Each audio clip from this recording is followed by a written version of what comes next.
Welcome to the Cosmic Eye Show, where we explore spiritual ideas and books that help you live a better life. Hosted by spiritual teacher and author of If You Can Worry, You Can Meditate, Jason Napolitano. All right, welcome to the Cosmic Eye Show. On the phone today again is co-host Chris Sheridan. I am your host, Jason Napolitano, and we are examining meditation disciplines and personal integration by Manly P. Hall today. So I'm excited about that one because I love meditation and I love Manly Hall. So Chris, welcome. Good to be here, Jason. How you doing today? Terrific. Fantastic. All right, so we are going to get into Mr. Manly Hall today. First, I wanted to just say a little bit about ourselves for any listeners that might be new. I, as I said, am Jason Napolitano. I have a book called If You Can Worry, You Can Meditate, which is available now on Amazon.com, or you can check out my stuff on cosmiceye.org or follow me on Instagram at Jason Napolitano. And that's on the cosmiceye.org site as well. And Chris, why don't you introduce yourself a little bit and talk about some of your stuff real quick, and then we'll jump into it. Okay, I'm Chris Sheridan, and along with you, I've been studying metaphysics and spirituality and consciousness for decades, making it a life's work. And I have a book out called The Spirit in the Sky. It's also on Amazon. It's a memoir about an experience I had in a plane crash. And I've just... I just used to work at the Philosophical Research Society, as did you. That's where we met. The foundation, the nonprofit that Manly Hall started. And it's just great to be able to get into some of his material and talk about it and get this out there. So I'm excited for that. I highly agree. And I'm, sometimes we won't speak of it. This is our third podcast. And actually our first podcast was on the Secret Teachings of All Ages, which is, of course, Manly Hall's most famous work. And I would encourage any listeners who would like to check that episode 1 out of our podcast to get a little more information on Manly Hall and kind of get oriented towards what he's all about. Great. And, I also want to say I'm excited to be able to share stuff about him because he is one of my heroes in this metaphysical world, as he is one of yours as well, right? Correct. Oh, definitely. Yeah. So, and our time at PRS was definitely valuable. And I would say that it changed the way that I look at esoteric and occult and spiritual work in general, just having spent some time there. It really was a blessing to be there. Oh, it certainly was. All right. So today we're doing something a little different. We're going to go through a portion of the book. The last podcast, we went through the entire book, and it was a little bit much maybe, especially for something as dense as this. So what we did is we're breaking it down and we're doing parts 1 and 2. And that was Chris's idea. And thank you for that. Sure. All right. So let's just jump right in. Again, the book is titled Meditation Disciplines and Personal Integration, and that's by Manly P. Hall. It's one of the pamphlets. There's a couple different ways that you can get this book. It's a 76-page pamphlet that is available on Amazon, and I think, do they have it on prs.org as well? I think so. Okay. I haven't checked their website in a while, actually, but... All right. But yeah, and even if you get it from Amazon, it's probably coming through the warehouse anyway. Through PRS. Okay, perfect. And you had found it online for free somewhere, right? Yes. Well, this pamphlet was pulled together from some journal articles. Actually, the PRS Journal is actually the name of this periodical. It came out quarterly. And in 1962... he started running this series, part 1, part 2, part 3, and part 4 for the 4 quarters of 1962. So if you look up the PRS Journal, 1962, there are scans, PDF scans of these journals that are also text searchable, and they're cataloged and indexed and things like that in a very easy to find, easy to navigate website. And the address of that website is manlyphall.info. So manlyphall.info. Uh, and then there's so much more there. It's probably one of the best ones online as far as reprints and PDFs, and just like a kind of a cataloging index of his works, broken down That's even to the chapters. So it's an amazing resource. If you're interested in Manly Hall, I would steer you there before even my own website, because Alan, who has been working on this, it's an incredible labor of love, and he has some great stuff, and he's had permission from the PRS to put up some of these reprints. So it's all on the up and up. Oh, that's fantastic. Okay, Yeah. very, very cool. And thank you, Alan, for that work. If you ever hear this, Sure. Because he's keeping that work alive. We're trying to do. So, all right, let's get into this. So, one of the things that stuck out for both of us in this book is the ideas of the different functions and the different parts of the mind and life and so forth. And Manly Hall makes a very good distinction in this book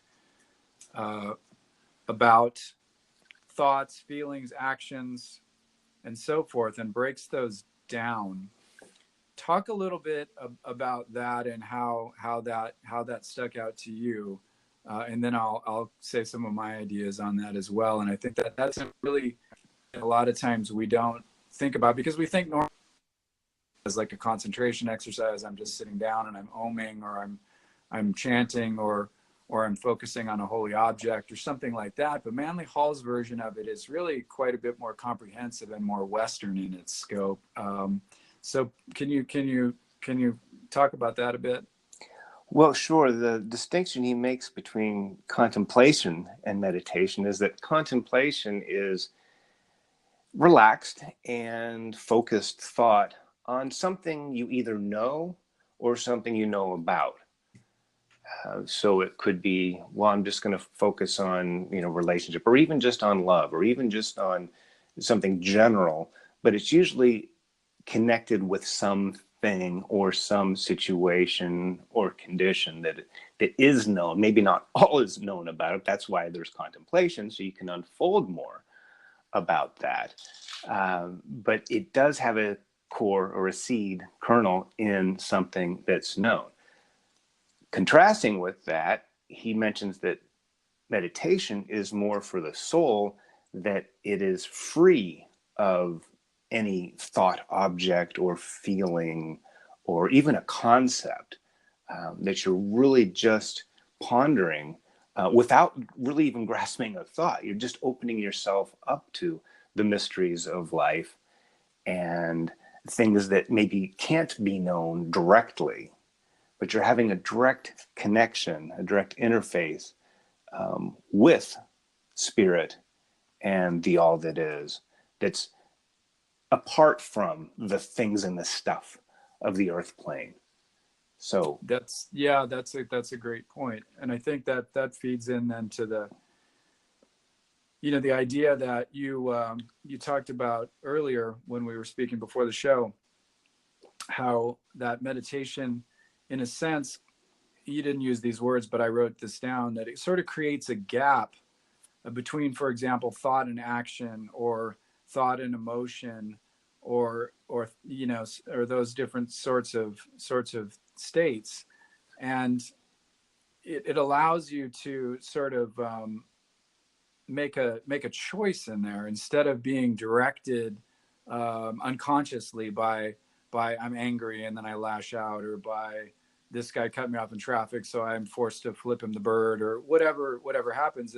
That meditation and contemplation allow you to create space between maybe thought or feeling and then subsequent action. Do you think that's something you could talk about a little bit?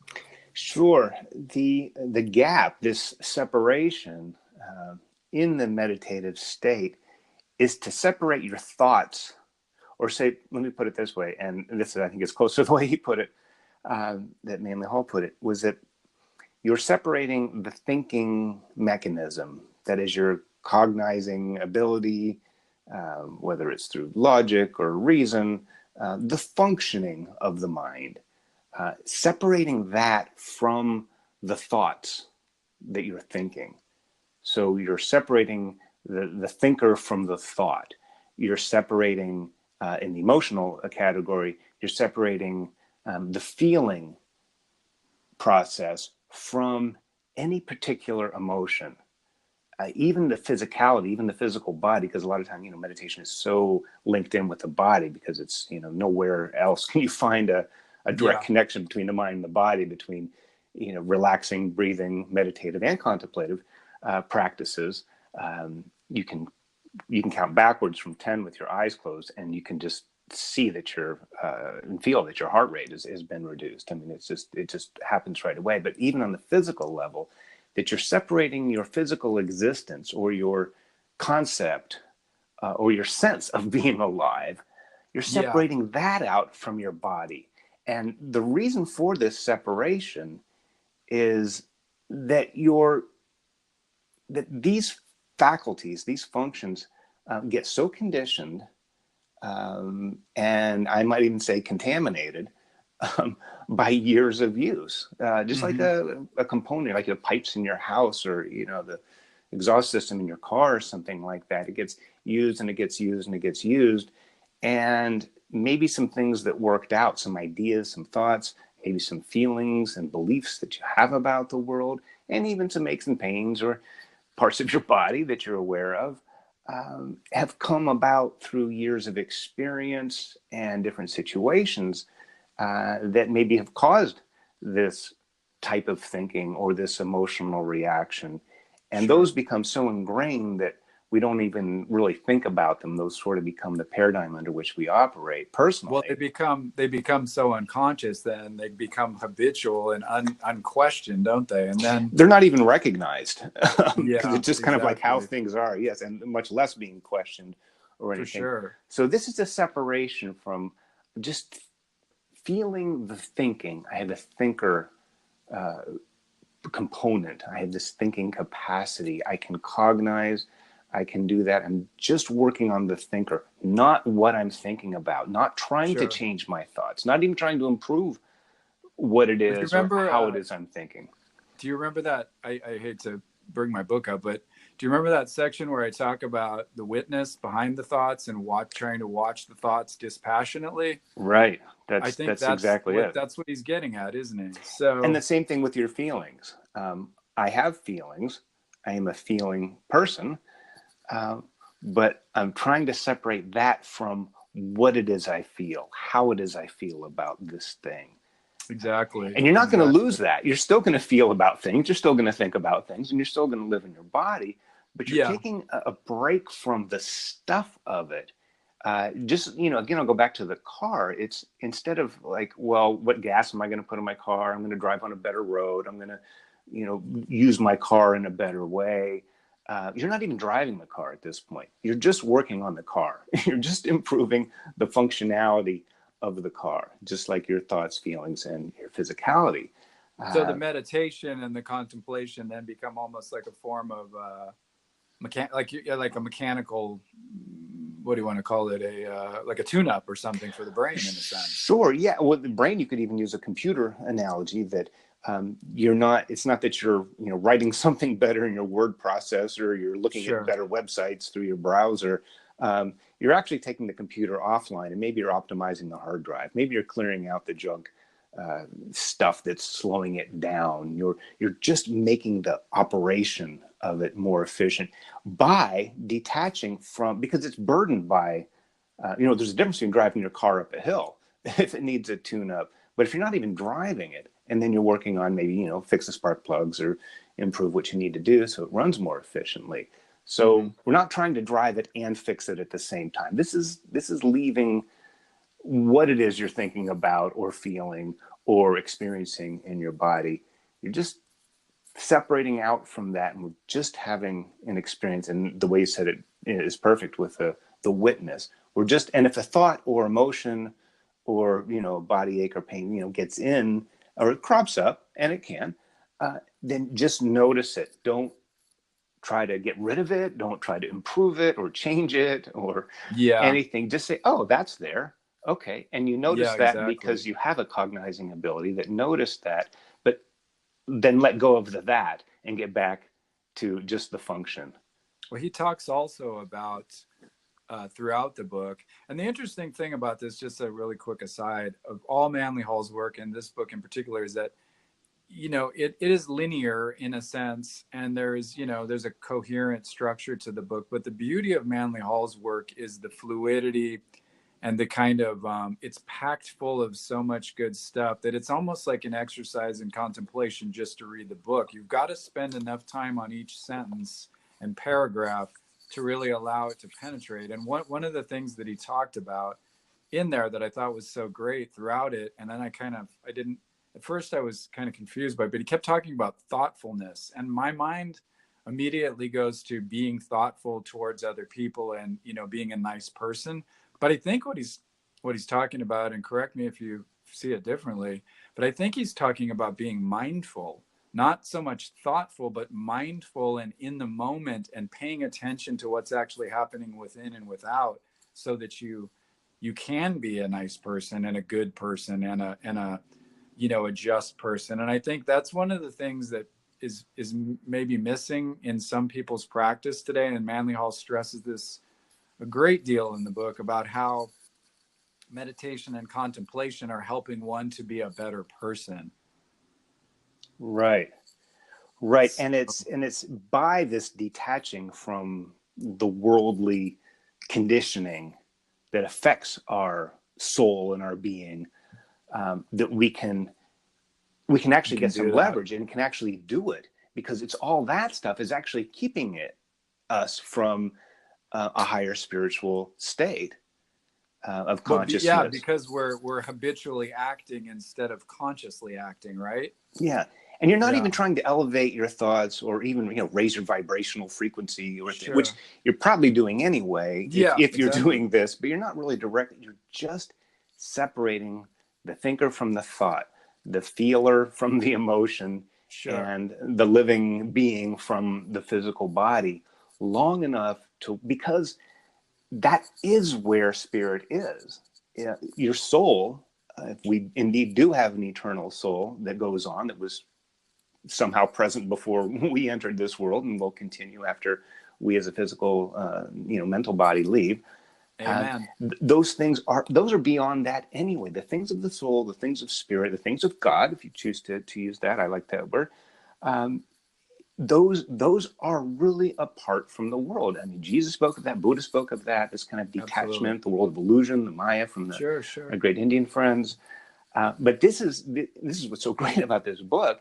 He gives a practical approach to it that a modern Westerner who is maybe not all that versed in, you know, higher levels of meditation that a yogi might have, and can actually do that, and kind of gives us and you a plan and a process by which that can be done. And it's not all that exotic or unusual. It may be new, a new concept or a new way of approaching it, but the approach itself is not difficult to get or to understand. Well, application takes some time, of course. No, exactly. And that, I was going to say, kind of naturally leads us into the next thing that we wanted to talk about. And that's the Pythagoras method that he speaks of in the book. He speaks very briefly about it, but it's a very important concept, and it's a very valuable one. And as I told you earlier, I actually, after we started kind of looking at this book about a week ago, and I've been reading it on a daily basis and doing some of this exercise, and it's been really pretty remarkable. So basically, he speaks on page 5, and it's, like I said, it's brief, but I'm going to read it in his own words. He says, each morning at rising, the disciple was to contemplate the work of the day to come, seeking for weaknesses in his own nature which might be corrected in the day or days ahead. At night, before sleep, a retrospective exercise was required. The disciple reviewed actions and conduct and was made aware of errors, failings, etc., where he made mistakes and so forth, in order to correct them.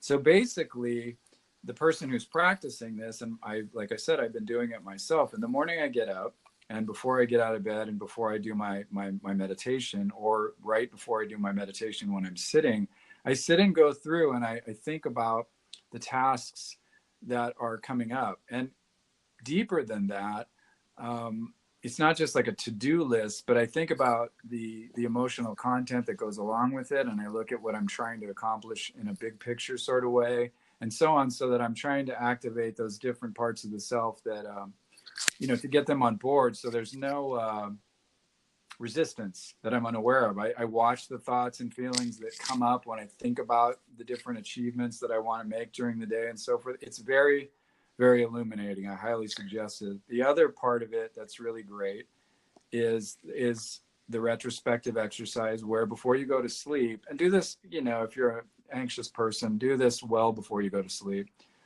Just looking back over the day, start in the morning when you got up, and kind of try to watch your, kind of go back through your day up to the point where you're sitting, in the present, and evaluate what you did and how you felt about the different things. And if there were some issues, how you might correct those, and so forth. And honestly, it's been very illuminating, and I'm learning a lot. Have you tried that type of stuff in the past, and has it worked for you as well? I have. And the concept of retrospection, kind of looking back, I'm going to do this backwards kind of at the end of the day. And great point to make. You don't want to bring up what happened and didn't happen throughout the day right when you're getting ready to go to sleep, because then you can, self-criticize. The point is to do it in a detached way. Okay, you know what? I screwed up. I didn't do what I said I was going to do. I did some things I didn't want to do, but you have to kind of be okay with that, because that leaves something for the next day to start with. This isn't to judge yourself. It is to assess what you did and go, okay, I scored about a 5 out of 10 on that. Maybe tomorrow I'll shoot for a 6 or something. So go easy on yourself for that. And I want to just continue with what you said about the morning practice of looking at what you want to accomplish during the day, that it's not a to-do list. It has that part to it, but it's also how you go about things. Do I want to greet the day with peace and compassion? Do I want to confront maybe a difficult relationship with one of peace and harmony instead of agitation and conflict? So it's yes, it's what you want to do, but you can really also include that how you want to go about this. Am I going to face this day with humility and openness? How about that? I don't want to be as rigid in my thought. Maybe I'll be more open today about something. So it's really a richer, fuller version than a to-do list. That's a very good point. And I'm going to break in real quick I just found this quote where he says, planning is about attitudes, how one faces the challenges of the day. And that's what one is to do in that state of mind and during that exercise. And you made a great point with that. He also suggests that you should try to do that for a month so you can create that new habit. And I think that's a really good point, because it does help us to establish new habits by trying something for a month. So if someone does want to try these exercises, make an attempt to dedicate yourself to it for 30 days and really give it a good shot. I mean, it takes time to create new habits, as it takes time to break old habits. That's a great point, Chris. Thank you. Well, you can even use that 30-day plan as a way of even improving the practice of the plan, not just what results you're going to get from practicing this concept of setting up your day in the morning and reviewing your day in the evening. Even the act of doing this 30-day challenge, if you will, that can even be part of it. Well, you know what? I forgot to do my morning thing at the end of the day. I forgot to do that today. Well, then that becomes part of something that you're going to improve, or you want to strengthen this process. Yeah, that's huge. Even doing it. Absolutely. And that's huge. And what you had said earlier too about, in essence, really, during the retrospection and during the contemplation in the morning of what you're going to do during the day is not to beat yourself up. It is not a session where you sit down and go through a litany of things I want to, you know, kick myself in the ass about. It is more a type of it's more a type of review based on heart and gentleness and having some compassion with yourself. Oh, absolutely. Go easy on yourself. Now, Yeah. be firm and Yeah. you know, hold your feet to the fire, but don't burn Sure. yourself. You know, don't knock yourself down. It's an That's opportunity then to improve that again the next day. exactly. And I think that's where people sometimes, especially speaking of meditation as a good example, because we're talking about that in the book, or, you know, or contemplation type exercises where you resolve something, like I say, you know, this year, especially, you know, we're still in January and people are talking about New Year's resolutions and so on. This year, I'm going to meditate every day, twice a day for 45-minute sessions and this, that, and the other thing. You know, that's great, and resolve to do great things, and, you know, and hold yourself to those examples, but, or not those examples, but hold yourself to those goals. But also, if you fall short of your goals, remember you're only one day from, you know, reestablishing that habit, and it's better to, you know, miss a day or two and then get back to it than to sit there and beat yourself up and say, I have no willpower and I, you know, look at me, I can't do this, and so on. That's important, don't you think, to bear that in mind? Sure, whether it's a resolution or a goal or a commitment to a practice like we're talking about, you can consciously or otherwise use it as a way to beat yourself up or to berate yourself or to say, see, here it is, I didn't do it, you know, do it again, or something like that. So just be very careful of that. It's about being honest and open with yourself. And if this hasn't been part of your daily or every other daily practice, it's probably not going to go stellar the first time. You'll probably have some beginner's luck, but there's going to be some ups and downs, and you're going to forget or you're going to fall short. But that's okay, because that's part of it. You know, think of a child, you know, learning to walk or something. You don't berate them the second day they're trying because they only took 2 steps and fell down. You go, oh my gosh, that was 2 steps. Maybe tomorrow they'll do 3. You know, so be forgiving and encouraging. But you're not going to sugarcoat it either to where you're saying, oh, well, that's good enough. You don't need to know all that. And say, no, you want to do better, but don't add in that perfectionism or just as another, you know, way of being self-critical. Exactly. It's not about results at this point. Really, if you're going to do a 30-day practice, the main goal, the main result you want is how, by the end of the 30 days, how well are you doing that practice by the end of the 30 days? Not, say if it's a diet, we'll just use that for example. It's not how many pounds you lose at the end of the 30 days. It's how well you're sticking to your dietary goals. You may not lose anything. You may gain 5 pounds. Who knows? But if at the end of the 30 days you are eating better, you are exercising more, and you're eating better foods and thinking more positive body image thoughts, that's really what it's about. I can make a parallel with the 12-step addiction recovery program or concept, that this retrospection that Pythagoras and his followers would do at the end of the day, looking back and kind of evaluating. That's the 10th step in 12-step recovery. Oh, good point. Is that at the end of the day, you know, take personal inventory, and when we were wrong, promptly admitted it. So it's really about being honest with yourself. And to borrow from the program again, it's not about, you know, spiritual perfection. It's really just about maintaining your spiritual condition. It's like, how well am I taking care of this? Am I doing better with doing better? Not, am I perfect at doing this? That's a great way to look at that, and a very important point. And also, one day at a time is a great Absolutely little saying too, because, you know, if we get caught up in trying to think about, you know, how am I going to maintain this for the rest of my life, or how am I going to ever sit for an hour of meditation, or big, you know, things that seem large. Really, it's not about all that. It's about creating new positive habits and doing them one day at a time. And for example, just incorporating in this Pythagoras methodology, you know, of before you get out of bed or right after you get out of bed, doing a bit of contemplation on where your day's going and thinking about your attitudes towards the different tasks and so on. And then even maybe just taking a few minutes to sit quietly and focusing on the breath, just watching the breath go in and out and allowing the mind to quiet and create that gap between your thoughts and actions. It gives you more control. And he does talk about that.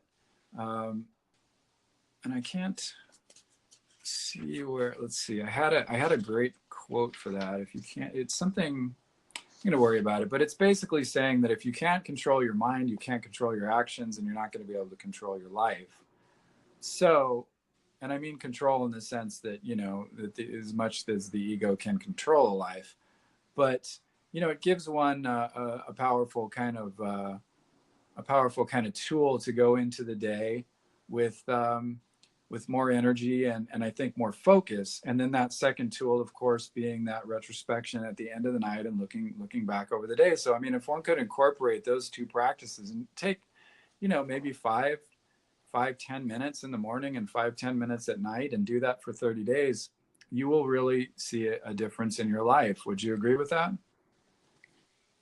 Oh, I would. And if you want to just kind of pare things down to the most essential and I guess even simplistic form, and this is something I guess I can credit the 12-step program with, is that if this is new to you or it seems difficult or daunting, you can pare it down to the most essential form and use it like almost as a prayer, where in the morning you say please, and at the end of the day you say thank you. If that's all you got, if that's all you can do, that is incredibly powerful. That's huge. It's huge. That's a beautiful, you're getting yourself point. out of the. Yeah. So they could be one word meditations in the morning, but the thing is to try to keep that with you then throughout the day. And at the end of the day, you know, even if you fell short on every marker, you know what? You tried it.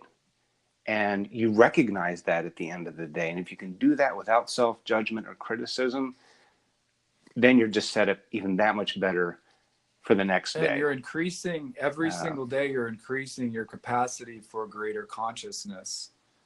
And I think that's the... Oh, it is. That's a big deal. And you know, it's something that, like, for example, I'm going to read a quote that he said that I really like, that I wrote down. He said, slowly but surely, meditation acts like a leaven in the loaf. Each morning we feel a little better, and gradually we experience greater strength to overcome obstacles. And one of those things is just what you said. It is partially the meditation, but it's also largely the new habit that you're creating just to do that. And you're building those muscles, as it were, those discipline muscles. I'm having the discipline to do something each day that's good for me, and I stick with it regardless of whether or not I feel like it that day or what have you. And you push through. So you're learning persistence, you're learning focus, and you're learning discipline. And sometimes I think, you know, these days we think of discipline as a negative word, but without discipline, I mean, too much freedom is actually overwhelming, and it's unconstructive. So we need those disciplines, and we need those tools to keep ourselves on track. We do. Yeah. We do. And I guess, not to belabor the automobile metaphor, but we have to have stoplights and stop signs. We have lines on the road. We have rules of the road. These are all very necessary. Otherwise, it would be complete chaos and destruction, even more chaotic and destructive than it already is. But as long as you're obeying those rules, and then you have then you actually do have an open road, and you can plan your trip, and you can go here, and you have the freedom and independence, and you're in your car, and you can drive off and drive this way. Well, I'm going to take a different route. You're still obeying the rules. There still is a structure, but there is also still that freedom without chaos. It's a balance between the two. That's a great point. That's a very good point. All right. So since we are getting kind of near our point at the end of the show, the last thing we were going to talk about, I mean, we still got about 10 minutes, but the last thing that we both thought was a cool portion of this book, and mind you, again, read the book. This is just the first 2 sections, and we're only going over a few of the things that are in this book. It's such a rich guide to meditation. It's not the type of book where you necessarily are going to, open it up and it's going to tell you exactly how to meditate. What's more important about it is it's showing you the philosophy and the kind of attitudes that you need, and some sort of, it gets you the leverage to be able to sit down and start doing simple practices. And it gives you some cool background information and so on that lead you gently onto the path. And that's what's so great about it. And, again, one of the neat things that he gets into, and Manly Hall's a genius with, is, of course, symbolism. And he speaks about symbols, and he speaks about mandalas in there. And so we're going to look at that a little bit, because that is a really great tool if you're first starting to meditate to focus on. You can find a cool mandala online that you like, or use one of the ones that are in the book and literally print it out, sit down, sort of lightly fix your gaze on it and stare at it lightly. Don't stare intently. Just kind of, you have to sort of unfocus your eyes and kind of take the image in. And that's a really good contemplative meditation practice. And it helps to unfold latent powers that are within us. And Manly Hall talks about that. So let's talk a little bit about the mandala. I want to read one thing that he said really quickly. He says, it's noticeable that the authentic mandala, let me say what a mandala is also. It's a symbol of wholeness. Generally, it's in a circle, and you've seen them. The Tibetans do them well. There's Christian mandalas. There's the Indian and Hindu mandalas that are beautiful. Native American mandalas with the 4 quarters. It's a circular design that's designed to create a wholeness within you. All right, so it is noticeable that the authentic mandala is always harmonious and balanced in its composition. Its very design suggesting the nobility of the concept which is embodied. Meditation upon the mandala is therefore an experience of tranquility. So I think that's a beautiful thing. Do you have anything to add to that? Well, yes, maybe the graphical structure. You're talking about this image of a mandala, lending it to wholeness, or that concept of unity and wholeness. Most of the mandala objects and patterns are very symmetrical. It's either a circular thing, or there's like the 4 corners or 4 sides, or maybe it's 8-sided, but they're very symmetrical and have some sort of containment that they are complete within themselves. The rest of the painting doesn't just go off the canvas somewhere. That it is focused in singular, although sometimes they're very complex with different lines and maybe some imagery and symbolism inside them.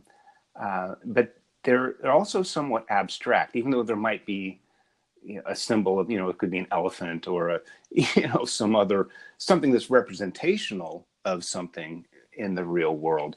But in the mandala, they're almost abstract, like you would look at a piece of art that is, just a white canvas with a red dot in the middle. It's like, wow, what's that? But you could sit there and look at it for 10 minutes and contemplate on it, and just let that image bring in.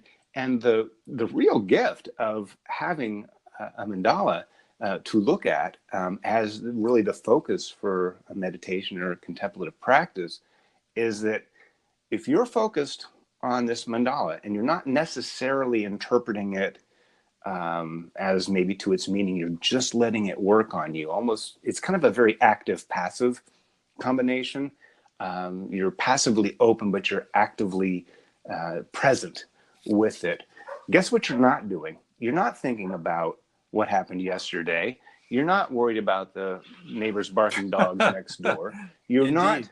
not frustrated with, what this argument you had and you yelled at somebody and you probably shouldn't have, and now you have to apologize, or the aches and pains in your body, or what. Basically, you're not thinking or feeling or obsessed with anything else, which is the goal of the meditation is to get removed from this conditioning. Then you're in a purer state.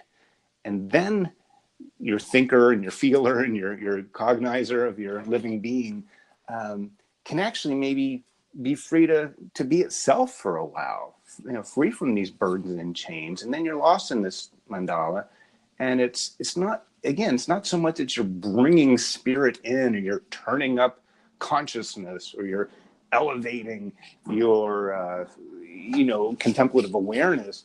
You're basically reducing what's getting in the way. You're eliminating, or by process, reducing as much as you can, all these conflicting, confusing things, much like you would with a police scanner or a radio station or something, that if there's a whole bunch of signals coming in, you're not going to find your station very well. There's a lot of static, a lot of interference, a lot of these things. They talk a little bit in Zen about the concept of polishing the mirror. So in a sense, you're kind of cleaning up some of that static and some of that dirt off the pure, unstained portion of the mind, and you're tapping into that.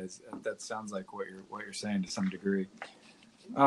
You're putting all those demands on hold, the demands of the mind and the heart and the being. You're just putting them on hold, and they'll be there for you when you're done. All your thoughts, and feelings, and all that.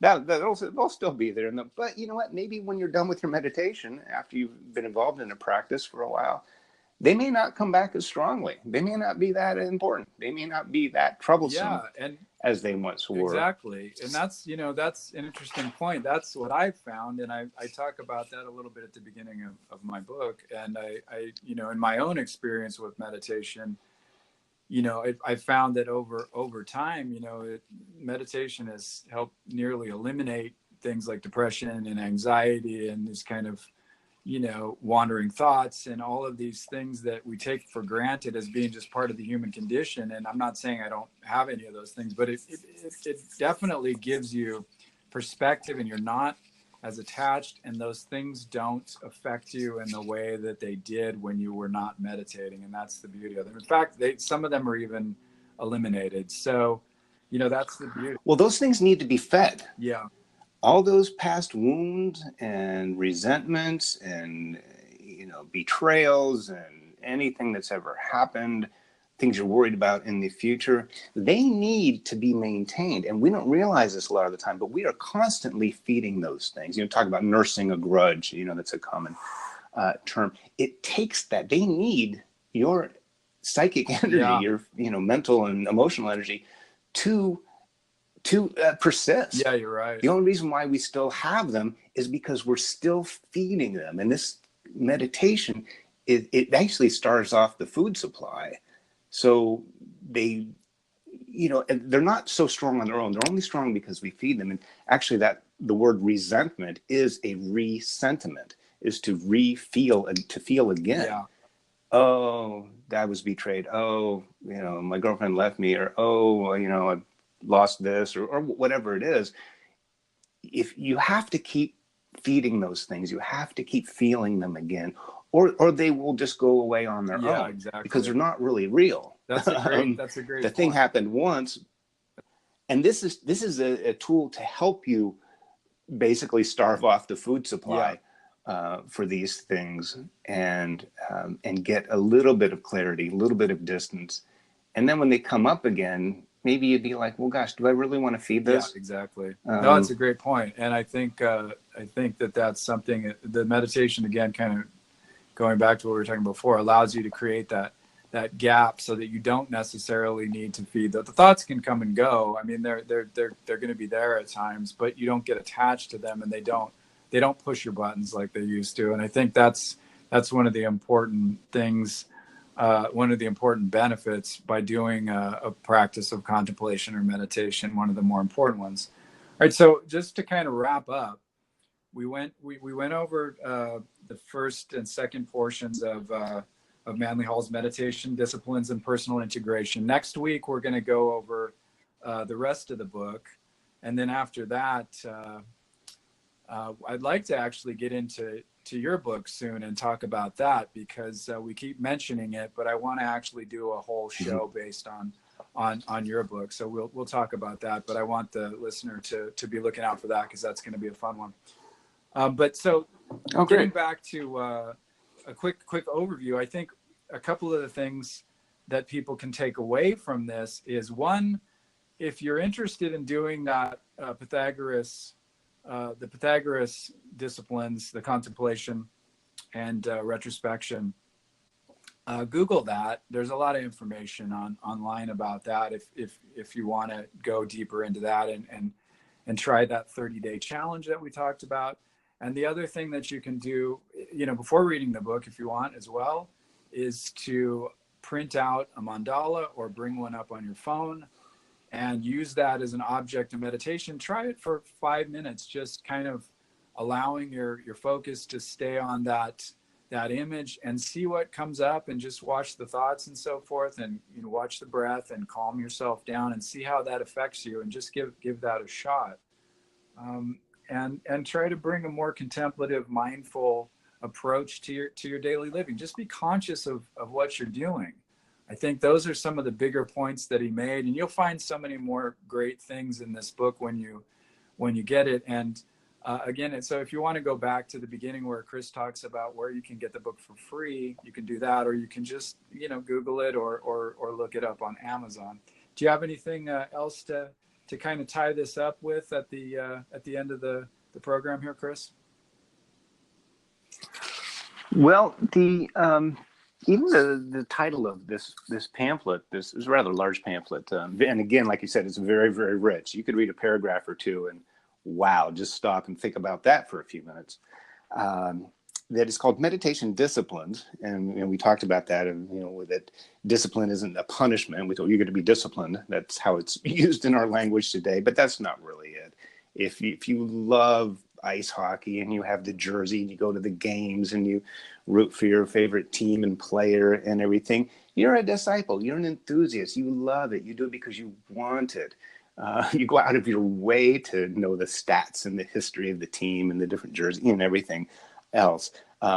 Try to think of it that way. Not that you're being punished, but that you're just like you're a fan of this. Like you're just you want to get into it. And so we're all disciples, and it's mostly about things we're interested in. But why not have that same passion for our own selves and our own beings that we might have for a sport? And I like auto racing, that's kind of a passion of mine. And I know a lot about it, and I go out of my way to do things, but and I'm disciplined. I show up every Sunday. Yeah, that's a great way to put scores, it. It's just kind of bringing that same. So there's a little bit of lightness and a little bit of playfulness with that word. It's dedicated. It's a very good point. But it's not a punishment. It's the disciples loved Jesus. They wanted to be around it. They weren't forced or put up to it or disciplined in it. And the other part of the title, personal integration, and that's bringing all these faculties together. And we had talked several times about how we want to distance ourselves from maybe, what we're thinking about and what we're feeling and all these things. Those are things that actually disintegrate us. They send us off into a million little pieces and things. So if we can get the particulars about like what we're thinking about and what these things are, and just get in tune with thinking, feeling, and being, that is where you have integration. That's beautiful. That's a great point. And there's the wholeness that the mandala has. Exactly. So, and it's not about taking the contemplation and the retrospective exercise and so on, not about digging into all these parts that you're upset about, or all these actions that you've taken that you're guilty for, or so on. It is good to look at those things, but it is more important to get some perspective on them so that they don't push your buttons, make you feel guilty, and get you in that negative sort of downward spiral. And I think that's what meditation and contemplation allows you to do, is to take stock and inventory, and then make some decisions and take some actions that are more constructive and more positive in the future, instead of going on that downward spiral. So with that being said, I'm glad that you showed up to speak today. I thank you for being here again, as a co-host. I appreciate it. Well, thank you for having me. And your book is available on Amazon, and it is called what again? It's called The Spirit in the Sky. And it's about an experience I had in a plane crash about 25 years ago. and how that's affected me since. Very archetypal and almost dreamlike. You could even meditate on it as well. And I will pitch your book, If You Can Worry, You Can Meditate, also available on Amazon. And that is, it has a lot of conceptual and philosophical things that this Manly Hall pamphlet has, but it also contains in it some very simple, I would like to say, they're very straightforward methods on actually how to meditate, and different things that you may come up with either with your body or your mind, or what's going on and how to address those. It's really we should do a show on yours as well, because it's a great combination of what meditation is and why meditation, what it can do. Thank you. And also a very practical and powerful guide for developing your own practice. Well, there you go. And I appreciate you saying that, and maybe we'll do that down the line. We're definitely going to do your book first, but thank you. Okay. Sure. Tune in for our episode next week. It'll be available next Saturday in the late evening or early Sunday morning, either way. And we'll do part 3 plus. We did parts 1 and 2 of meditation disciplines and personal integration, and we're going to hit the next portion of the book next week. So go and grab that if you want to study along with us. Thank you again for listening. Chris's information can be found at chrissheridan.com, and my information can be found at cosmiceye.org. And we appreciate you tuning in, and please listen to the previous podcasts if you want to. We'll be here again next week. Thanks, Chris. Thank you, Jason. All right. God bless everybody. Have a great week. Thank you for listening, and please join us next Sunday for a new episode of Cosmic Eye. You can purchase If You Can Worry, You Can Meditate at Amazon.com or through our website, cosmiceye.org.